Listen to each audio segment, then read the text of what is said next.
拆成闹人这搬闹少了。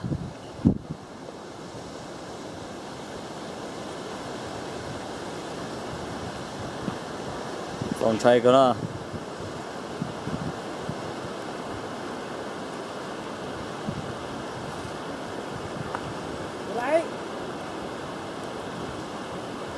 ปนยังเกือบป่าหั่นน่ะทิ่มลงมาไว้เกือบน่ะเบิ่งลุ่มเลย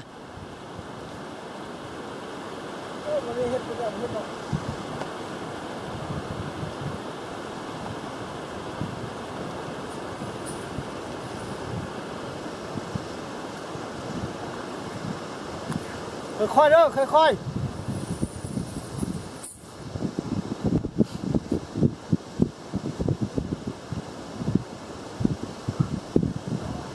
มันเอาไปทางลัดเลย ๆไม่เป็นนั่งตื่นไปถึงไหนตื่นเจ็ดต้องมา